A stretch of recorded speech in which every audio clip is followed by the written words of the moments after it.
I think one of the greatest things about film soundtracks is that not only does it help accentuate, the film itself and then, the roles of the character. I feel like music in every film, every TV show is basically its secondary character.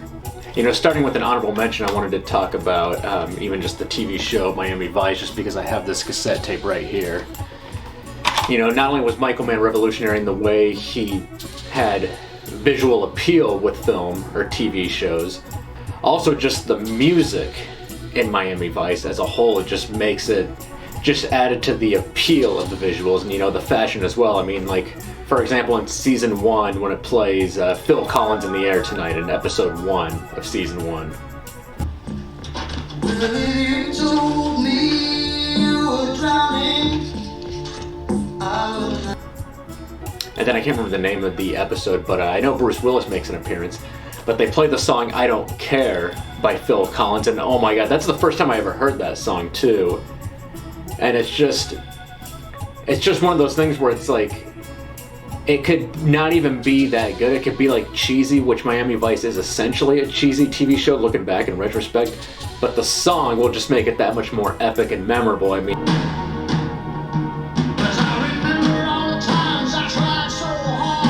another good example is John Hughes' The Breakfast Club. There's footage on YouTube of the ending where, famously Simple Minds' Don't You Forget About Me is playing.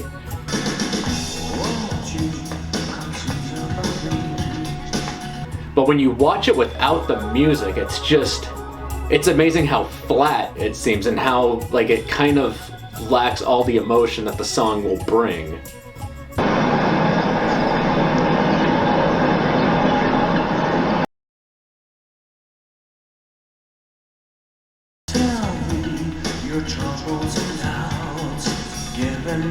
That's what I just love so much about, not only just pop songs, rock songs, and so forth in films and TV shows, but also just musical scores, such as, John Williams, James Horner. But starting with my number 5, I'm definitely going to have to go with Steven Spielberg's 1991 film Hook. Some of the most memorable musical scores, in my opinion. I mean, I love that theme that plays out, in particular when Robin Williams' character first is being flown to Neverland by Tinkerbell.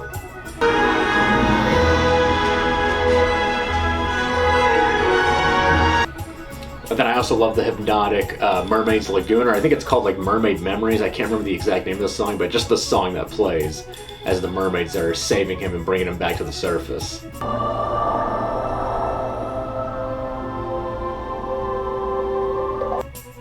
Moving on to my number 4, I'm actually going to have to go with the great 1985 classic by Rob Reiner known as Stand By Me.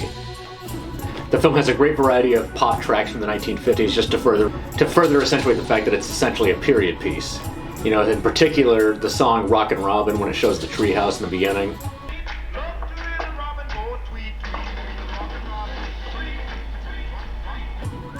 And then my personal favorite is Get a Job by the Silhouettes. Ace, I gotta tell you something, but you gotta swear.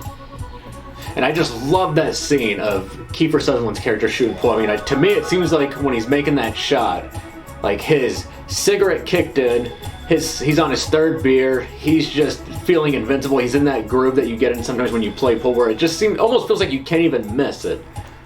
And moving on to number 3, I don't know if a lot of people would be shocked that it's not number 1, but well, we'll get there. It's definitely, I mean, I couldn't make this list without the Goonies. I mean, Richard Donner's The Goonies is iconic for all the scores by Dave Grusin, particularly for me when they're in the wishing well and it plays like that kind of like little piano bit throughout.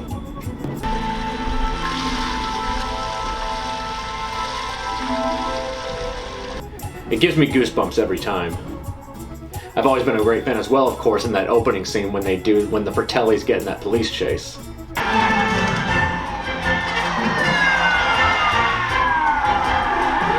Now moving on to number 2, this was a toss-up. Number 2 and number 1 were really hard to juggle, but I think for number 2, this was almost going to be my number 1. I'm going to have to go with Quentin Tarantino's 2019 Once Upon a Time in Hollywood. Now what I love about Tarantino as a filmmaker is not only is he already amazing with his art direction, but I just love the fact that he always seems to pick songs that aren't necessarily hits. Like in Once Upon a Time in Hollywood, for example, there's a song by Roy Head and the Traits called Treat Her Right. And as soon as that song kicks on, and when I first saw that in theaters, you know, when Brad Pitt and Leonardo DiCaprio are driving away,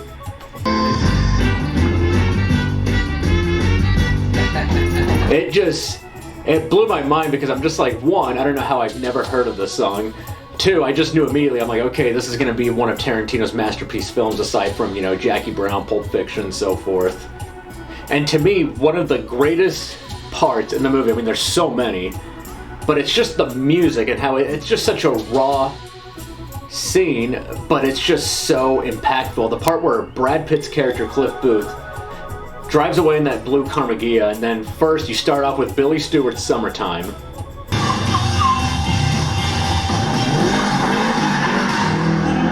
And if that wasn't amazing enough, then it comes in with Joe Cocker, The Letter.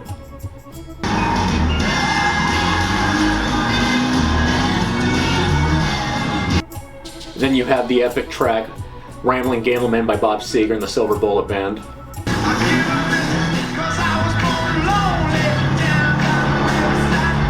And then aside from that, you get Los Bravos, Little Lovin'.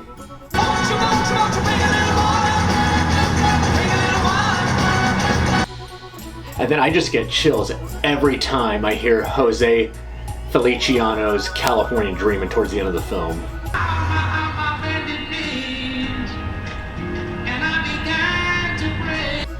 And then of course you can't forget Out of Time by the Rolling Stones. Where do you want it? And then of course coming into number one, it is without a doubt, well, I say without a doubt even though I had a hard time debating between this and Once Upon a Time in Hollywood, is Paul Thomas Anderson's 1997 Boogie Nights, which I reviewed a few months ago. Check it out. But some of the music that I didn't talk about in the review would be, there's an instrumental track called Joy by Apollo 100, and this is, I don't know what it is, it's such a short, quick scene. It's a scene where Dirk gets home late at night from work, and it does this circular shot around his room while playing this instrumental track. And I don't know what it is, but I think it just not only accentuates the 1970s, it just flows so perfectly with Mark Wahlberg's character, and it's just such a great way to introduce him with that song.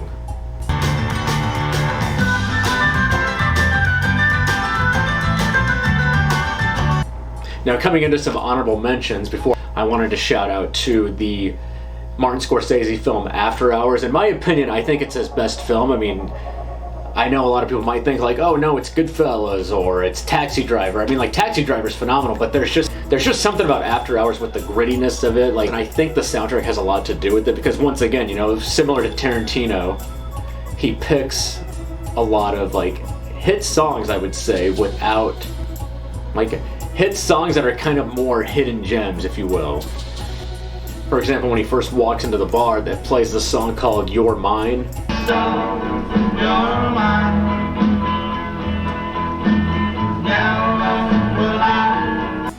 And then my personal favorite in the film is the Johnny and Joe version of Over the Mountain, Across the Sea.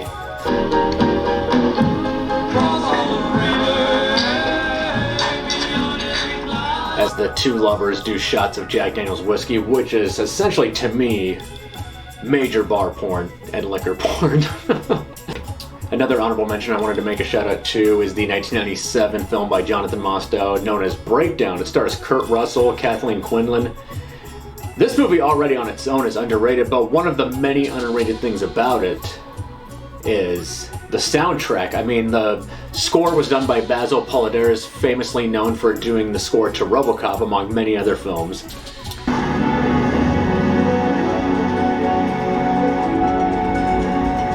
But I love the fact that, yet again, it's another song taking place inside of a bar, is Charlie Pride's Burger and Fries.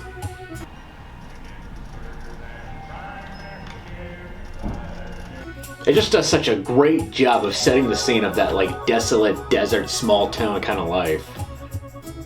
Another honorable mention to Actually, surprisingly, like I forgot how good the soundtrack was until I watched it, you know, during Halloween, was Pet Sematary 2. In particular, the song Reverence by Jesus and Mary Chain.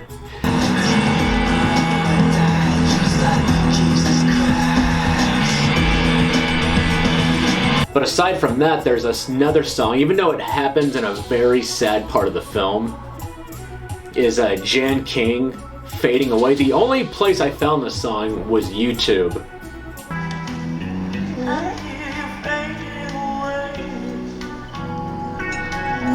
You know, I couldn't find it on Spotify, it's not on iTunes, it's not on Amazon, I just couldn't find it anywhere, but it is the most haunting, chilling, beautiful song. I mean, it's definitely a sad song, but like, I don't know, I found myself listening to it like 3 times in a row the other day. I just absolutely love it.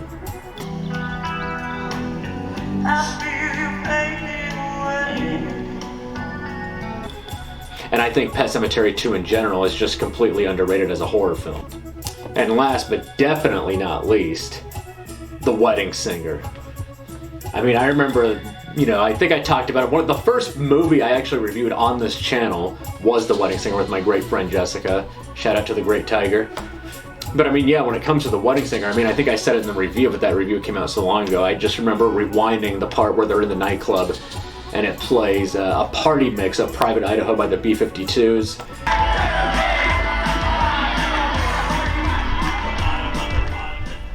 I mean, you have the Thompson Twins, Hold Me Now.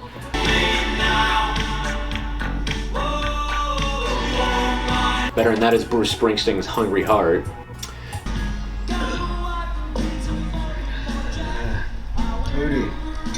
But yeah, anyways, these are just some of the film and TV soundtracks of movies that I love. You know, tell me in the comments below, what kind of film soundtracks and TV soundtracks do you love? What are some theme songs you might like? Maybe that could be another episode I could do, or TV theme songs, perhaps.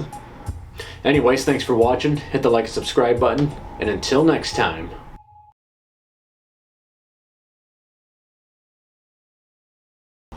Ah, fuck! God damn it, don't any of you fuckers want to go for a fucking hike, huh? Come on!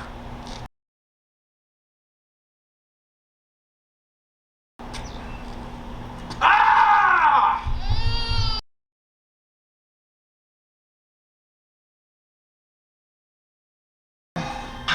I am so fucking loving life right now. Oh my god, I've never felt like this. How could I have never felt like this?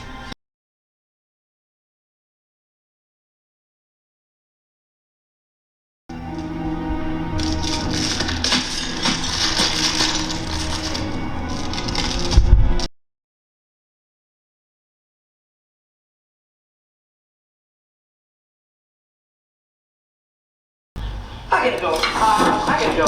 Thanks very much. It was wonderful. You were all great. See you all later.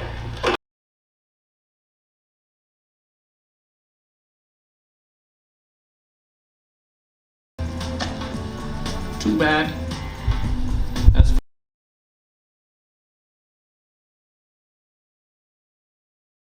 No, of course not.